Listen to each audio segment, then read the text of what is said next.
Hello and welcome to The Dream. Today with me is Pekin Woof, formerly of Big Gods from the Challenger Series. How are you doing today, Pekin? I'm doing good. Thank you for asking. That's great to hear. So I want to get right into it today. First, do you still have plans to become a pro player again? Definitely. I mean, this season, I was told by many people that I would probably get picked up. Unfortunately, I wasn't able to, but I've been playing competitive for a long time, and not playing is pretty disheartening, and it's really enjoyable. So I'm planning on trying to join a team either next split or next year, and that's I definitely want to because it's a very enjoyable experience. That's great to hear. Now I wanted to ask you, what did you do to get into the professional scene? Did you use any kind of special networking, or was it just through your play? uh, I joined a long time ago, and I played on multiple teams before. I would consider my first real team was Team Coast. Mm-hmm. But before then, I played on just random teams filled with just diamond players and whatnot. Yeah. And like before Team Coast, I played on VVV, Mm-hmm. and there was no gaming house, or there was, but I didn't move in. And we lost to LMQ, which was the like five Chinese squad, Yeah. where there was no import rule. Right. So I mean, I had a pretty unlucky streak of trying to make it into the LCS before Coast. Mm-hmm.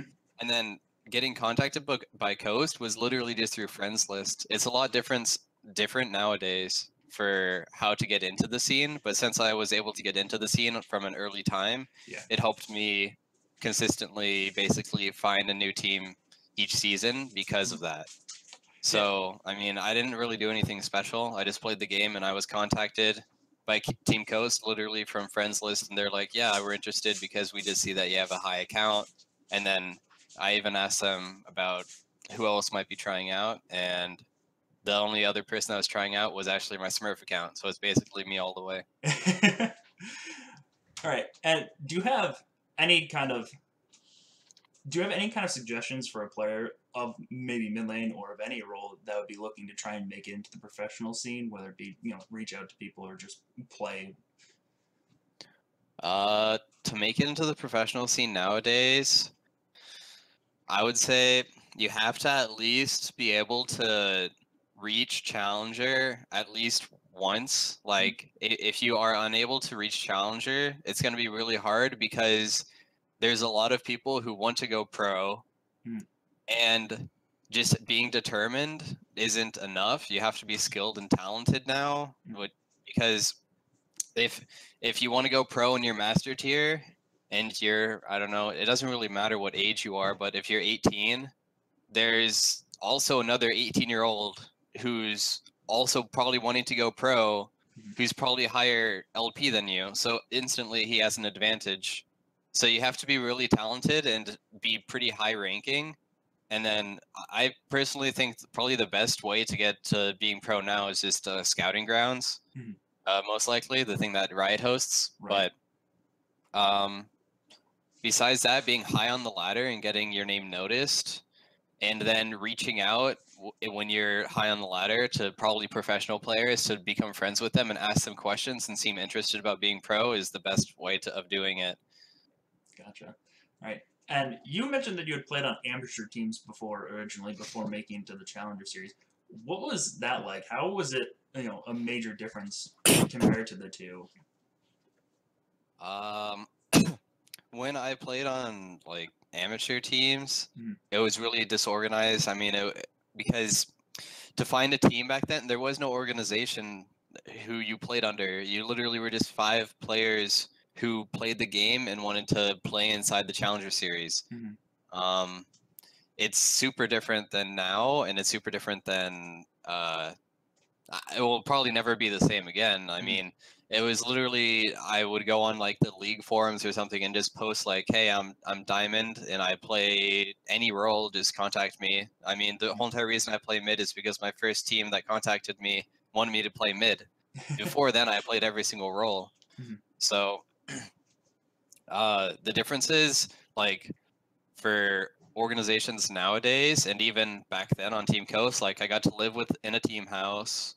You get to spend time with your teammates every single day, which allows for better chemistry and also like to get used to, I don't know, kind of being better at synergizing with them. Right. And then being able to also talk about the game a lot more because you're living with them, and you can scrim, and then you can go out to go eat something, and you can talk about the scrim there and how it went bad or like stuff like that. And when I played on the amateur teams, it was literally just, oh, I'm online, I'm hanging out with 5 different people, and these 5 different people like have different schedules. Some of them were going to school, some of them were working. So, and also finding scrims, it was almost impossible because there weren't many teams. So nowadays it's all about just being together as a team and spending a lot of time practicing together to really improve as a team, because the biggest thing nowadays is, in my opinion, like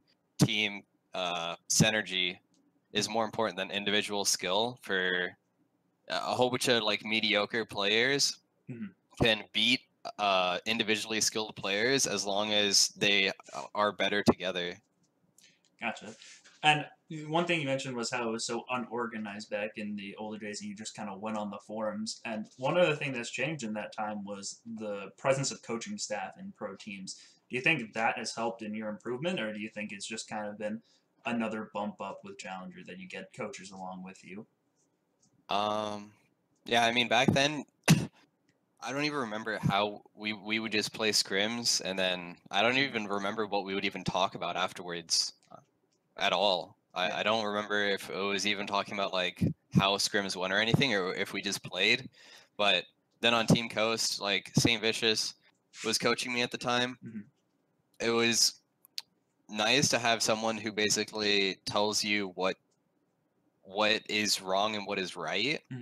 And for the most part, like a coach and a players, they work hand in hand. Like the coach asks, they don't dictate everything. Like even during pick ban, like they say, okay, so they picked this. What can you pick here, Pekin, that is going to help us win this game? Like what are your options?